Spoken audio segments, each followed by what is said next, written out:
The sewer grate gave way with a stubborn groan as Greg Zimmerman strained against the rusty bolts, rainwater dripping from his already soaked baseball cap. His calloused hands slipped once, twice, before the metal cover finally surrendered. A flash of lightning illuminated the empty street, the downpour turning early morning Manhattan into a ghost town empty except for him and his 7-year-old daughter Emma, who watched anxiously from beneath the awning of a closed coffee shop. "You sure it fell down there?" Greg called over his shoulder, squinting through the rain at the petite woman crouched beside him, her designer coat collecting puddles as she leaned precariously close to the storm drain. "Positive," Lena Ashcroft replied, her voice tight with distress. "It slipped right off when I was trying to get into the cab. 3 generations of my family, gone in an instant." Her eyes, a startling shade of green that reminded Greg of sea glass, were fixed on the dark opening as if she could will the ring to reappear. Greg nodded, positioning his flashlight to peer into the murky depths below. Emma's school started in 40 minutes. He was already running late for his first handyman job of the day. The rent was due tomorrow, and he was still short by a few $100s. But something in the woman's voice, the genuine anguish, made it impossible for him to walk away. "Emma Bean, stay put, okay? Daddy's just going to help this lady find something important." He flashed what he hoped was a reassuring smile at his daughter, who clutched her stuffed giraffe tighter and nodded solemnly. "The schools are closed today because of the flooding, remember, Dad?" Emma called, rolling her eyes in that way that made her look disconcertingly like her mother. "Mrs. Peterson texted all the parents last night." Greg's forehead creased. Between juggling 3 jobs, single parenting, and trying to keep their tiny apartment from falling apart, he'd completely missed that notification. One less thing to worry about at least, right? "Still, stay there where it's dry," he said, turning his attention back to the drain. The woman Lena was watching him with an unreadable expression. "You really don't have to do this. I can call someone." "Who you gonna call at 7:30 in the morning during a flash flood?" Greg asked, already lowering himself into the drain opening. "Besides, I'm already soaked. Might as well make it count for something." The space below was tighter than he'd anticipated, the walls slick with decades of city grime. The stench made his eyes water, but he'd smelled worse fixing broken sewage pipes in basement apartments. His flashlight beam danced across the shallow flow of water rushing toward the main line. "What am I looking for exactly?" he called up, his voice echoing strangely in the confined space. "It's a sapphire ring with 2 small diamonds on either side, platinum setting." Greg whistled low. "Sounds fancy." "It was my grandmother's," Lena replied, her face appearing as a pale oval at the opening above him. "She wore it every day of her 50-year marriage. My mother wore it after her." "And now?" Her voice trailed off. Greg understood loss. The gold band he still wore on his left hand, 3 years after Sarah's death, caught the beam of his flashlight as he carefully sifted through the muck accumulating against a grate. "Got kids?" He asked, partly to distract himself from the claustrophobic feeling of being underground, partly because there was something about this woman that made him curious. There was a pause. "No, never married. My work keeps me occupied." "What do you do?" Greg asked, methodically scanning every inch of the drain floor. Another hesitation. "Investment management, mostly." "Ah, Wall Street type." Greg nodded to himself. That explained the coat that probably cost more than his monthly rent, the perfectly manicured nails he'd noticed, the faint scent of expensive perfume that had somehow cut through the rain. "Something like that," she replied, and he could hear the smile in her voice. "What about you?" "Besides drain rescue missions, handyman, electrician, weekend bartender, whatever pays the bills, really," Greg answered, pride keeping his voice light. He'd never been one for handouts or pity. "Been raising Emma on my own since she was 4. She seems like a wonderful child." Greg's chest swelled with the kind of pride only a parent could understand. "She's everything." His flashlight caught something, then a glint amid the debris. Carefully, he reached through the rushing water, fingers closing around something solid and cool. When he lifted it, the sapphire seemed to capture all the light in the dismal drain, throwing blue reflections against the curved walls. "I think I found your family heirloom," he called up, unable to keep the triumph from his voice. The look on Lena's face when he emerged from the drain, filthy but victorious, clutching the ring, was worth every second spent in that foul-smelling hole. Her eyes widened, lips parting in disbelief that quickly transformed into joy so pure it seemed to light her from within. "You found it." "You actually found it," she exclaimed, reaching for the ring with trembling hands. Greg handed it over, trying not to notice how soft her skin felt against his calloused palm. "Good as new. Well, maybe needs a little cleaning." Lena slipped the ring onto her finger and stared at it for a long moment. When she looked up, her eyes were bright with unshed tears. "How can I ever thank you?" Greg shrugged, suddenly aware of how he must look soaking wet, covered in who knows what from the drain, his worn jeans and faded t-shirt a stark contrast to her polished appearance. "No thanks necessary. Glad I could help." "At least let me pay you for your time," she insisted, already reaching for her purse. Pride stiffened Greg's spine. "Nope, not taking your money. It was the right thing to do, that's all." Emma had ventured closer, curiosity overcoming her initial shyness. "Is that a real sapphire?" she asked, pointing at the ring. "We're learning about gemstones in science class." Lena knelt down, bringing herself to Emma's eye level with a natural grace that suggested she was comfortable with children, despite claiming to have none of her own. "It is. Would you like to see it?"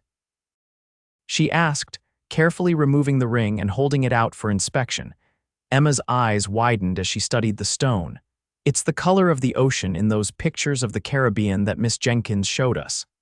"That's exactly what my grandmother used to say," Lena said, smiling. She glanced up at Greg, who was attempting to wring out his soaked cap. "I insist on doing something to thank you. Perhaps I could take you both to breakfast. There's a diner around the corner that should be open, despite the weather." Greg's first instinct was to decline. He didn't need charity, especially not from someone who clearly inhabited a different world than his. But Emma's hopeful expression and his own empty stomach made him reconsider. "I suppose we could eat," he conceded, checking his watch. His first appointment had likely canceled due to the flooding anyway. "Let me just..." He gestured vaguely at his filthy state. Lena waved a hand dismissively. "The diner has a restroom, and I'm hardly in better shape after kneeling in puddles." The rain had eased to a gentle patter as they walked the 2 blocks to Marlene's diner, a no-frills establishment with vinyl booths and a waitress who called everyone honey. Greg was surprised when Lena guided them confidently to a corner booth, greeting the older woman behind the counter by name. "You come here often?" he asked as they settled in, Emma immediately reaching for the small jukebox mounted on the wall of their booth. Lena smiled, something wistful crossing her features. "I used to. When I first moved to the city, I lived in a tiny studio apartment just down the block. I couldn't afford much else, so I ate here probably 5 nights a week." Greg raised an eyebrow. From struggling student to investment manager, impressive climb, a shadow passed over Lena's face. It wasn't without its costs. Before he could ask what she meant, the waitress arrived with coffee for the adults and hot chocolate for Emma, taking their breakfast orders with efficient warmth. As they ate, conversation flowed with surprising ease. Lena asked Emma about school, listening with genuine interest as the 7-year-old described her current art project in painstaking detail. She didn't talk down to Emma or use that falsely bright tone some adults adopted with children. Instead, she engaged with her as if her opinions mattered, something that didn't escape Greg's notice. "And what about you?" Lena asked eventually, turning her attention to Greg. "How did you end up juggling 3 jobs and single parenthood?" Greg sipped his coffee, weighing how much to share with this virtual stranger who nonetheless felt oddly familiar. "My wife, Sarah, died 3 years ago, cancer. It was quick, too quick. One day she had a headache that wouldn't go away. 6 months later she was gone." The familiar ache in his chest had dulled over time but never truly disappeared. "I'm so sorry," Lena said, and unlike the platitudes he'd grown accustomed to, her sympathy felt genuine. "We had insurance, but not enough. Medical bills piled up. I had to sell our house in New Jersey, move into the city where I could find more work." He shrugged. "We manage. Emma's in a good school district, and I make enough to keep us fed and housed. That's more than some people have." Still, it must be exhausting, Lena observed, her eyes studying him with an intensity that made him simultaneously uncomfortable and seen in a way he hadn't experienced in years. What doesn't kill you makes you stronger, right? Greg deflected, reaching over to wipe a chocolate mustache from Emma's upper lip with a napkin. Besides, this one's worth every sleepless night and missed opportunity. Emma rolled her eyes but leaned into his side affectionately. Dad's being dramatic, we're fine. Lena laughed, the sound light and unexpectedly musical. I can see where she gets her resilience. As they finished breakfast, the rain stopped completely, sunshine breaking through the clouds to create that particular golden light that follows storms. Lena insisted on paying, waving away Greg's protests with firm determination. Consider it the bare minimum for saving a family treasure, she said, handing a generous tip to the waitress. She hesitated as they stood outside the diner, clearly reluctant to say goodbye. I'd like to give you my card, in case you ever need. Well, anything. Greg accepted the simple white business card, raising an eyebrow at the understated L. Ashcroft printed in elegant font, followed by a phone number. No company name, no title. Mysterious, he commented. I prefer private, she countered with a small smile. But I mean it. If you ever need help with anything, please call, day or night. And what if I just wanted to call to talk? The words were out before Greg could stop them, surprising himself as much as Lena, whose cheeks colored slightly. That would be nice, she said after a moment, her smile reaching her eyes. As they parted ways, Greg watched her walk toward the main avenue, presumably to finally catch that cab she'd been attempting to hail when her ring fell. Emma tugged at his hand. She was pretty, Dad, his daughter observed with the blunt honesty of childhood. And she liked you. Greg chuckled, tucking Lena's card safely into his wallet. What makes you say that, squirt? Emma gave him a look of exaggerated patience. Because she kept looking at you when you weren't looking at her, just like in the movies. Greg chose not to examine too closely the small spark of hope that flickered to life at his daughter's words. Instead, he squeezed her hand and steered them toward home. Come on, Emma Bean. Let's go get dry clothes and see if any of my jobs are still on for today. 3 days passed before Greg worked up the courage to text Lena. A simple message thanking her again for breakfast and asking if she'd had the ring cleaned.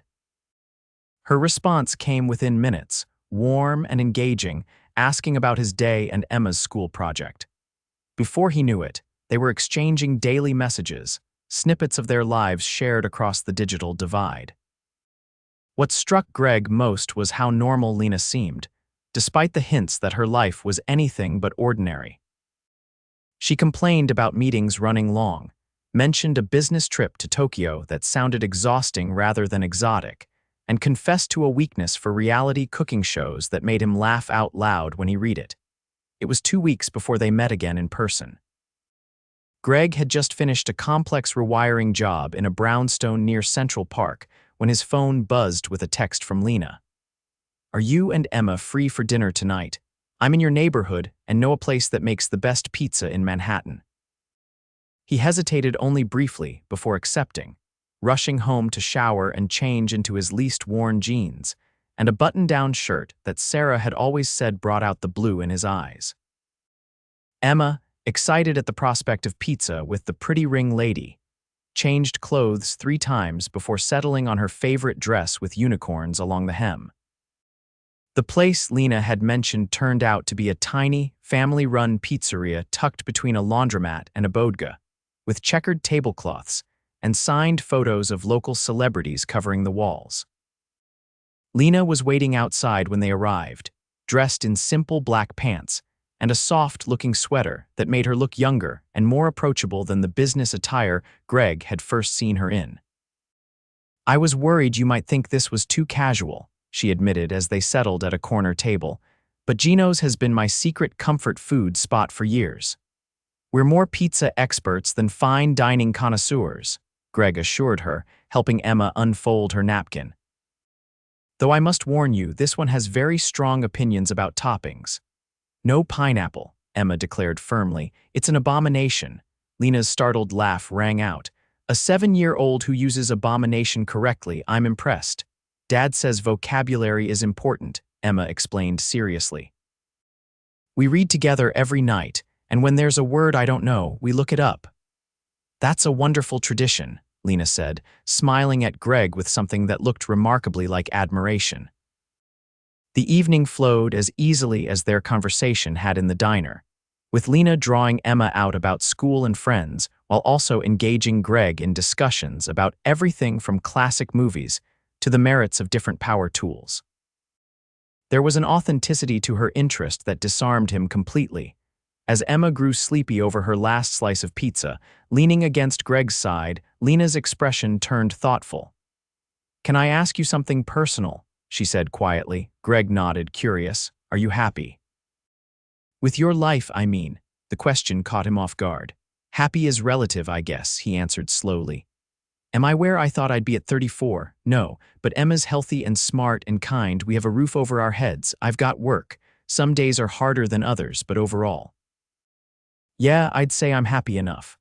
Lena studied him, those sea-glass eyes seemingly able to see beyond his practiced optimism. "That's a very measured answer," Greg shrugged.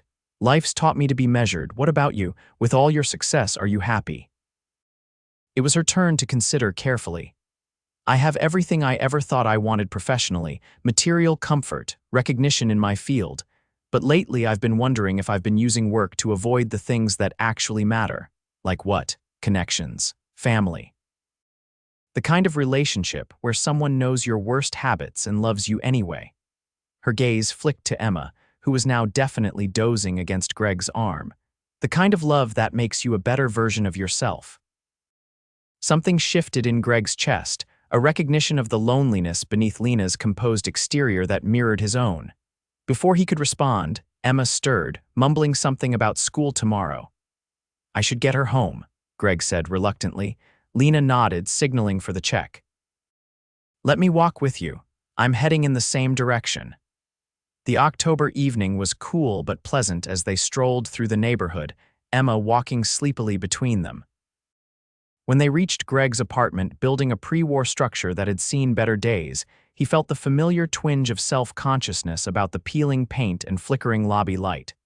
"This is us," he said, stopping at the entrance. "Thanks for dinner. It was really nice."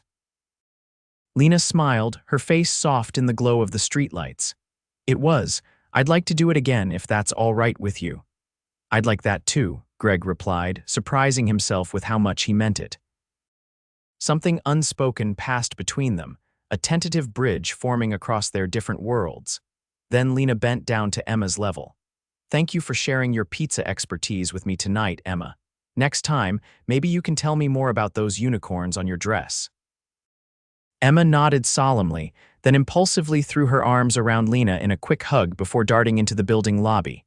Lena straightened, looking slightly stunned but pleased. "She doesn't usually warm up to people so quickly," Greg observed. "I'll take that as a high compliment," Lena replied. She hesitated, then leaned forward and placed a light kiss on Greg's cheek. "Good night, Greg." As she walked away, Greg touched his cheek, feeling like a teenager again. Inside the apartment, as he tucked Emma into bed, his daughter fixed him with a knowing look. "Dad, I think Lena is going to be important to us," she declared with the absolute certainty only children can muster. Greg smoothed her hair back from her forehead. "What makes you say that, Emma Bean? Because she looks at you the way you used to look at Mom in the old pictures. Like you're her favorite person." With those words hanging in the air, Emma rolled over and promptly fell asleep, leaving Greg to wonder if his perceptive daughter might be right. Over the next few months, Lena became a regular fixture in their lives. Movie nights in Greg's modest apartment, where she arrived with gourmet popcorn but seemed genuinely content on his worn sofa. Sunday mornings at the Museum of Natural History with Emma, where Lena's knowledge of dinosaurs impressed even the museum docents. She never pushed, never overstepped, but gradually wove herself into the fabric of their small family. What remained mysterious was Lena's professional life. Greg gathered that she was successful, the occasional reference to board meetings, the understated but clearly expensive watch she wore, the way she never seemed concerned about money. But she deftly redirected conversations whenever he asked direct questions about her work. It was Emma who unwittingly brought clarity, 5 months after that rainy morning by the storm drain. They were at the kitchen table in Greg's apartment, Emma working on a school project about community heroes, cutting pictures from magazines Lena had brought over. Greg was fixing a leaky faucet in the bathroom when he heard Emma's excited exclamation. "Dad, Dad, Lena's in this magazine." Curious, Greg emerged from the bathroom, wrench still in hand, to find Emma holding up a copy of Forbes. There on the cover was Lena, looking polished and professional in a tailored suit, arms crossed confidently. The headline read, "Lena Ashcroft, the billionaire changing how America invests." Greg's mouth went dry as he took the magazine, scanning the first paragraph of the article that described Lena as the founder and CEO of Ashcroft Global, the fastest-growing investment firm in the country, with assets under management exceeding $50 billion. "You didn't know?" Emma asked, watching his face carefully. "No, sweetheart, I didn't," Greg replied, trying to process this revelation. Lena wasn't just successful, she was in a different stratosphere entirely. When Lena arrived that evening for their planned dinner, Greg was quiet, the magazine sitting on the coffee table between them. Emma, after giving Lena an enthusiastic hug, announced she needed to finish something in her room, displaying unusual tact for a 7-year-old. "You saw," Lena said simply, nodding toward the magazine. "Why didn't you tell me?" Greg asked, no accusation in his voice, just genuine confusion. Lena sat beside him, close enough that he could smell her familiar perfume. "At first, I was just enjoying being treated like a normal person." "You have no idea how rare that is in my life." She took a deep breath. "Then, as I got to know you and Emma, I became afraid that it would change things, that you would see me differently." "As what? Too rich for us regular folks." There was a hint of defensiveness now. "No," Lena said firmly, reaching for his hand. "As someone who couldn't possibly understand your struggles, as someone who might not fit into your world." Her voice softened. "The truth is, Greg, I've been falling in love with you and your daughter, and I was terrified of losing that connection." The word love hung in the air between them. Greg studied their intertwined hands, her manicured nails against his work, roughened skin a visual representation of their different worlds. "I'm not going to pretend this doesn't change things," he said slowly. "Not because of the money itself, but because of what it means for our lives. The scrutiny, the expectations, the fact that you could give Emma opportunities I've only dreamed of providing. That intimidates you," Lena observed quietly. "Of course it does. I'm a handyman who struggles to make rent sometimes. You're on the cover of Forbes," he gestured to the magazine. "It's a lot to process." "Would it help if I told you that finding that ring was the best thing that ever happened to me?" Lena said, her eyes searching his. "Not because I cared that much about the ring itself, but because it brought you and Emma into my life." Greg felt something in his chest loosen. "Really, really. Greg, I've built an empire, but it's hollow without people to share it with. People who see me, not my bank account or my company. You and Emma, you've reminded me what matters." Her voice caught. "If my success is an obstacle to us being together, I'd give it all away tomorrow." "Don't be ridiculous," Greg said, a smile finally breaking through. "I'd never ask you to do that. I just need to know that what's between us is real, that it's not some billionaire's charity project or midlife crisis." Lena laughed, the tension breaking. "I'm 36, hardly midlife. And trust me, if I wanted a charity project, I'd choose something less challenging than falling for a stubborn handyman with a precocious daughter." "Fair point," Greg conceded, his smile widening. He hesitated, then asked the question that had been nagging at him. "So what happens now?" "Now?" Lena considered, thumb tracing circles on the back of his hand. "Now we figure it out together, day by day. I don't want to rush anything, especially with Emma involved, but I do know I want to be in both your lives, however that looks." "I think we can manage that," Greg said, pulling her closer. "As long as you promise not to start paying my bills behind my back or buying Emma ponies without consulting me." "Deal," Lena agreed, her smile radiant. "Though I reserve the right to spoil you both on birthdays and holidays." "I can live with that compromise," Greg said, and finally, after months of wondering and hoping, he kissed her. It wasn't perfect. Emma chose that moment to burst back into the room, declaring that she'd drawn a picture of all three of them, but it was real. And for Greg, who had learned the hard way that life offered no guarantees, real was more than enough. Over the next year, their relationship deepened and evolved. Lena gradually introduced Greg and Emma to her world charity galas, where Emma charmed billionaires with her unfiltered observations. Weekends at Lena's beach house, where Greg insisted on fixing the deck himself, rather than calling a contractor. For his part, Greg shared the unglamorous realities of his life: late-night emergency plumbing calls, parent-teacher conferences, and the constant juggling act of single parenthood. There were adjustments and occasional conflicts. Greg's pride sometimes clashed with Lena's instinct to solve problems with resources. Emma experienced moments of confusion about where Lena fit in their family structure. The press eventually caught wind of their relationship, leading to uncomfortable questions and paparazzi occasionally camping outside Greg's apartment building. But through it all, what remained constant was the foundation they'd built that rainy morning, a connection forged in an unexpected moment of kindness, strengthened by genuine understanding, and ultimately transformed into a love that bridged their different worlds. 18 months after Greg fished Lena's ring from the drain, he proposed to her with his grandmother's modest diamond ring on the same street corner where they'd met. Emma, in on the plan, held a hand-lettered sign reading, "Will you be our forever family?" Lena, who had negotiated billion-dollar deals without batting an eye, wept openly as she accepted. Their wedding was a study in contrasts, intimate despite the prominent guests, elegant yet unpretentious. Emma served as both flower girl and ring bearer, proudly carrying both Lena's sapphire family heirloom and the simple band Greg had selected. During their vows, Lena smiled through tears as she promised not only to love Greg forever, but to honor the legacy of the family he and Sarah had created, to cherish Emma as her own, and to never let wealth become more important than love. Greg, voice steady despite the emotion evident in his eyes, thanked her for seeing past his circumstances to the man beneath, for embracing their life with all its complications, and for proving that sometimes the most valuable things in life can be found in the most unexpected places.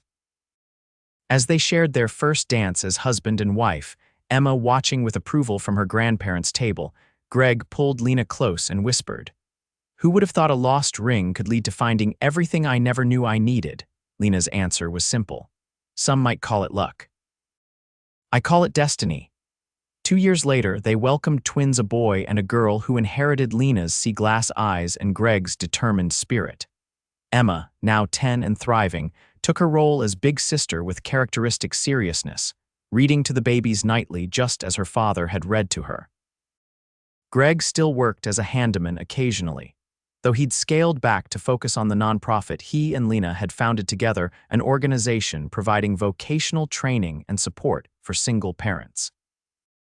Lena continued to run her company, but had restructured it to allow for more family time, often bringing the children to the office where a special family room had been created. Their life wasn't perfect, no real love story ever is, but it was genuine, built on respect, understanding, and the kind of love that sees beyond surfaces to the heart beneath.